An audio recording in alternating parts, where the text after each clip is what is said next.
విద్యాశాఖ మంత్రి కావాలి అని తానే ముఖ్యమంత్రి చంద్రబాబును అడిగి తీసుకున్నానని నారా లోకేష్ ఇవాళ తెలిపారు. అందరూ చంద్రబాబు కొడుకే కదా, ఏముంటుంది అని అనుకుంటారని, బాబు ముందు అందరూ సమానమే అన్నారు. 2019లో నేను ఓడిపోయిన మంగళగిరిలోనే మళ్లీ గెలవాలి అని అక్కడి నుంచి పోటీ చేసి గెలిచానన్నారు. అందరికీ పట్టుదల చాలా ముఖ్యమన్నారు. విజయవాడ పాయకాపురంలోని ప్రభుత్వ కాలేజీలో డొక్కా సీతమ్మ మధ్యాహ్న భోజన పథకం ప్రారంభం సందర్భంగా నారా లోకేష్ ఈ వ్యాఖ్యలు చేశారు. విద్యా వ్యవస్థలో కొత్త మార్పులు తెస్తామన్నారు. ఇక మీదట తల్లిదండ్రులకు ప్రైవేట్ స్కూల్స్, కాలేజీల్లో చేర్చే ఆలోచన రాకుండా పనిచేయాలని అధికారులకు ఆదేశాలు ఇచ్చినట్లు లోకేష్ తెలిపారు. మీడియా మిత్రులందరికీ నా హృదయపూర్వక నమస్కారాలు.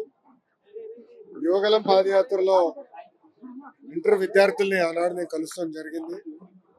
కలిసినప్పుడు వాళ్ళు పదే పదే మా తల్లిదండ్రులు మమ్మల్ని ప్రైవేట్ కాలేజీలకి పంపించలేకపోతున్నారు, అందుకే ప్రభుత్వ జూనియర్ కళాశాలలో మేము చేరుతున్నాము, మాకు కూడా ప్రైవేట్ రంగానికి ధీటుగా మాకు కరికులం కానివ్వండి, టెస్టులు కానివ్వండి మెరుగుపరచండి అని ఆనాడు మేము కోరటం జరిగింది. దాంట్లో భాగంగా మన ప్రభుత్వం ఏర్పడిన వెంటనే జూనియర్ కళాశాలలో ఉచితంగా టెక్స్ట్ బుక్స్ మనం అందజేస్తాం జరిగింది. ఇప్పుడు ప్రధానంగా మధ్యాహ్న భోజనం కూడా మన పిల్లలకి మన ప్రభుత్వం అందజేస్తాం జరుగుతుంది. నాలెడ్జ్ ఎకానమీలో హెచ్ఆర్డి మినిస్ట్రీ అనేది చాలా కీలకమైన పాత్ర వహిస్తుంది. ఆ అవకాశం నాకు గౌరవ ముఖ్యమంత్రి చంద్రబాబు నాయుడు గారు మంత్రిగా నాకు ఇచ్చారు. ఒక బాధ్యతగా మేము వ్యవహరిస్తున్నాం. కేజీ నుంచి పీజీ వరకు విద్యను ఎట్లా బలోపేతం చేయాలి, కొత్త సంస్కరణలు ఎట్లా తీసుకురావాలి, ఇతర రాష్ట్రాల్లో ఇతర దేశాల్లో ఎలాంటి కరికులం పాటిస్తున్నారో దాన్ని ఎట్లా చేయాలని దాని కూడా అనేక చర్చలు జరిగినాయి. అదేవిధంగా యూనియన్లతో కూడా మీటింగ్లు పెట్టుకుంటాం జరుగుతుంది. గత ప్రభుత్వం లాగా ఏకపక్ష నిర్ణయం మేము తీసుకోవట్లేదు.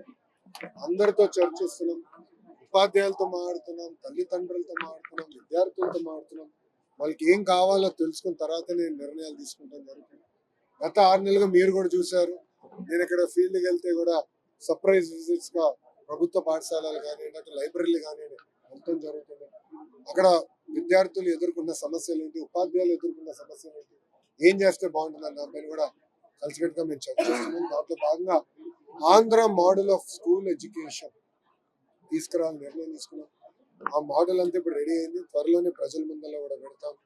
టీచర్ ట్రాన్స్ఫర్ యాక్ట్ దగ్గర నుంచి హైయర్ ఎడ్యుకేషన్ కమిషనరేట్ పాత్ర ఏంటి, యాప్షి కరికులం ఎలా బలోపేతం చేయాలి, హైయర్ ఎడ్యుకేషన్ కరికులం ఎలా బలోపేతం చేయాలని మేము కూడా సుదీర్ఘంగా చర్చించి ఇవన్నీ అమలు చేసే భాషను తీసుకుంటా. నేను ఒకటే చెప్పదలుచుకున్నా, ప్రైవేట్ రంగంతో ధీటుగా ప్రభుత్వ పాఠశాలని జూనియర్ కళాశాలను తీర్చిదిద్దే బాధ్యత మాది. నేను స్పీచ్ లో కూడా చెప్పా, జనరల్ గా ఏప్రిల్ మాసంలో యాడ్స్ పెద్ద ఎత్తున వస్తాయి, ఎవరికి first rank, second rank, third rank function వస్తాయి.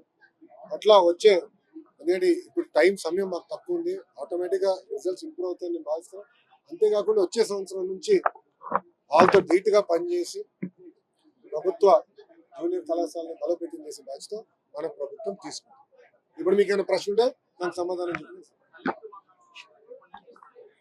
అదే వచ్చే సంవత్సరం నుంచి పాఠశాలలు ప్రారంభించడం ఉండదు, తల్లికి వందన అనే కార్యక్రమం అమలు చేస్తాం. పాఠశాలలు ప్రారంభమయ్యే లోపల తప్పనిసరిగా తల్లికి వందన అనే డబ్బులు మేము తల్లికి అందజేస్తాం.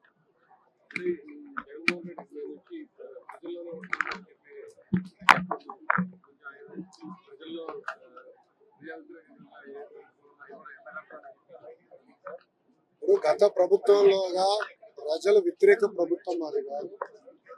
ప్రజలతో ఎప్పుడు ఉంటున్నాం, ప్రజల సమస్యలు తెలుసుకుంటున్నాం, ప్రజల సమస్యలు మేము పరిష్కరిస్తున్నాం. మీరు చూస్తే ప్రజా దర్బార్ నేను పెట్టుకుంటున్నా, శాసనసభ్యులు, మెంబర్ ఆఫ్ పార్లమెంట్స్ కూడా అనేక కార్యక్రమాలు వాళ్ళు కూడా పెట్టుకుంటారు, ప్రజల్లో పెట్టుకున్నారు, సమస్యలు తెలుసుకుంటున్నాం. మనందరం అర్థం చేసుకోవాలి ఏంటంటే రాష్ట్రం ఆర్థిక ఇబ్బందుల్లో గత ప్రభుత్వం చేసిన అప్పుల వల్ల ఈ రోజు వడ్డీ విపరీతంగా పెరిగింది. దాదాపు 4,000 కోట్ల నెలకి డెఫిసిట్ లో మన ప్రభుత్వం నడుస్తుంది. సో ఇచ్చిన ప్రతి హామీని నిలబెట్టుకోవాలనే లక్ష్యంతో మేము పనిచేస్తున్నాం. మీరు చూస్తే భారతదేశంలో ఎక్కడ లేని విధంగా పెన్షన్ 4,000 రూపాయలు అందజేస్తున్నాం, వికలాంగులకు 6,000 రూపాయలు అందజేస్తున్నాం. భారతదేశంలో ఏ రాష్ట్రం చేయలేదు. అన్న క్యాంటీన్ మూసేసిన అన్న క్యాంటీన్ తెరిచి మళ్ళీ మేము ప్రారంభించాం. ఉచిత గ్యాస్ పథకం కూడా 3 గ్యాస్ సిలిండర్లు ఏదైతే హామీ ఇచ్చాం అది కూడా అమలు చేస్తాం. అట్లా ఇచ్చిన ప్రతి హామీ ఒక పద్ధతి ప్రకారం నెరవేర్చుకుంటాం. గౌరవ పులివెందుల ఎమ్మెల్యే గారు ప్రజల్లోకి వస్తారు, తప్పేం లేదు, రావచ్చు. అంటే 5 సంవత్సరాలు ఎవరు తప్పట్లేదు, ఇప్పుడు వచ్చి తిరుగుతారు.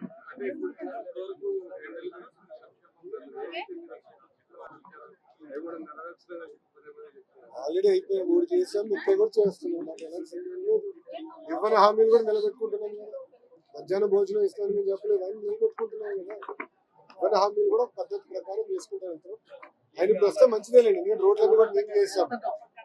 ఆయన హెలికాప్టర్లో కాకుండా రోడ్డు మార్గంలో ఎక్కడికైనా వెళ్ళొచ్చు. ఇప్పుడు రోడ్లు చాలా ఇంప్రూవ్ అయ్యి ఇంకా చేయాల్సినవి, అంటే 100% అన్ని రోడ్లు బాగున్నాయి నేను అన్ను, ఇంకా ఇంప్రూవ్ చేయాల్సిన అవసరం ఉంది. ఎస్పెషల్లీ ఉభయ గోదావరి జిల్లాలో సీసీ రోడ్లు వేయాల్సిన అవసరం, అది కూడా పద్ధతి ప్రకారం చేసుకుంటూ వెళ్తాం. మీరు చేసిన మంచి కార్యక్రమాలు ఆయన చూస్తారని ఆశిస్తాను.